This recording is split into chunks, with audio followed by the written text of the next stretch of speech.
حياة الشعوب قصص وحكايات، قصص بتعكس تاريخ وحضارة وثقافة.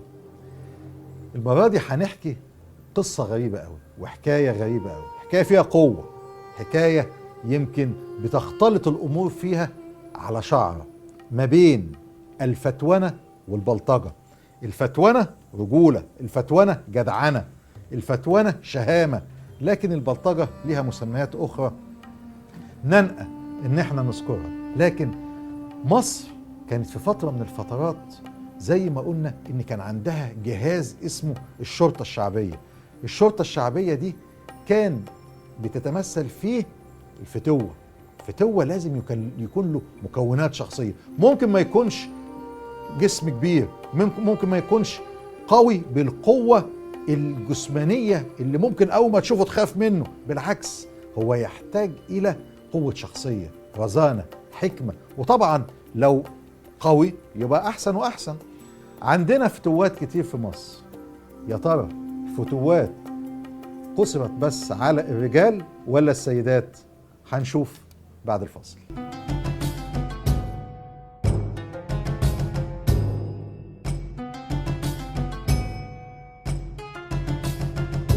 أكيد دلوقتي بعد الفاصل كتير من السيدات وأكيد برضه الرجال عاوزين يعرفوا مين الفتوات دول، وأكيد الستات أكتر عاوزين يعرفوا مين الستات الفتوات دول. فعلا كان في فتوات ستات؟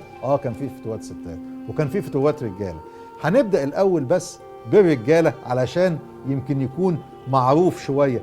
الفن تناولها الكاتب الكبير نجيب محفوظ، تناول في الحرافيش وفي قصص كتيرة جدا، والفن تناول فتوات الحسنية وفتوات بولاق وكذا فيلم تناول الفتوات وظهر مين هو الفتوة. لكن هل فعلا كان في فتوة حقيقي؟ في اسكندرية كان في على سبيل المثال فتوة اسمه حميدو. مفيش شك ان محدش مش عارف حميدو.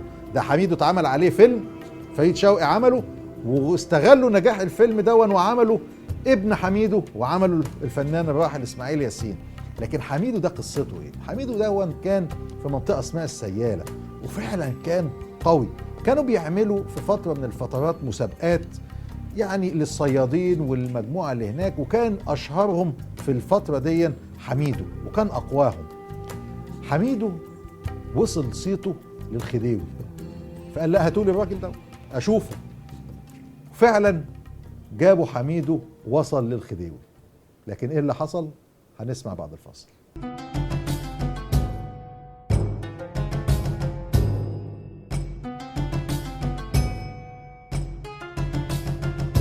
حميدو راح للخديوي، الخديوي قال له عاوز اشوف قوتك.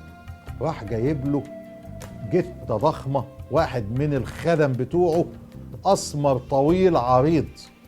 طبعا حميدو ما كانش يهمه الحاجات دي، صبر عليه وفي لحظة راح حميدو مديله روسية كوم الراجل دوت. طبعا الخديوي اعجب بحميدو، رجع حميدو لاسكندرية كما لو كان زعيم. يعني التراث بيقول والكلام بيقول ان دايما القوة بتبقى فيها نوع من الفتنة شوية، فرجع فبدأ يبقى فيه نوع من القوة شوية على الناس، حتى ان في وصل ليه مشاكل مع الشرطة. فكانوا عاملين محضر هناك في الأقسام اسمه محضر حميدو.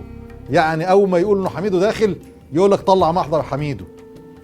في طبعا يعني قصص كتيرة جدا عن الفتوات، واحنا يمكن بنحب الفتوات لان احنا حياتنا كلها عركة. في عندنا احمد النونو، في عندنا زكي الصرفي، في عندنا ابراهيم كروم. ابراهيم كروم دون كان مشهور جدا، وفي نفس الوقت كان الزعيم محمد نجيب قابل ابراهيم كروم. طب على النقيض بقى، طبعا اكيد السيدات متشوقين يعرفوا فتوات السيدات. مين فتوات السيدات؟ هنعرف بعد الفاصل.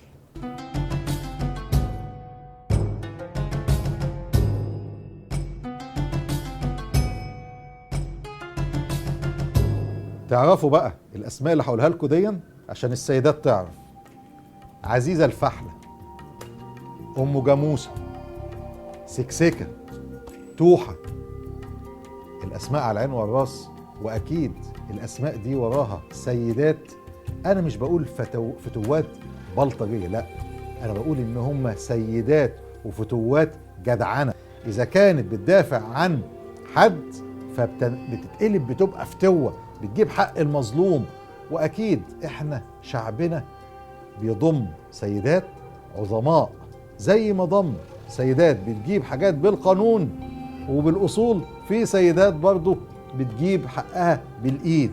على فكرة كان في بعض يعني السيدات كانوا بيستخدموا في وظائف وهي اسمها الشرشوحة. الشرشوحة دي كانت بتستخدم في الباطل، ما كانتش بتستخدم إنها يعني نوع من الجدعنة. يعني أنا حبيت إن أنا أذكرها علشان نبقى قفلنا الموضوع كله، سواء فتواته الرجال أو فتواته الستات. بس برضه أنا بختم وأقول إنك يا سيدة مصرية أنت شهمة وجدعة وأصيلة، ودون مش بعيد عنك أبدا. نلتقي مرة أخرى في حكاية من حكايات من زمن فات.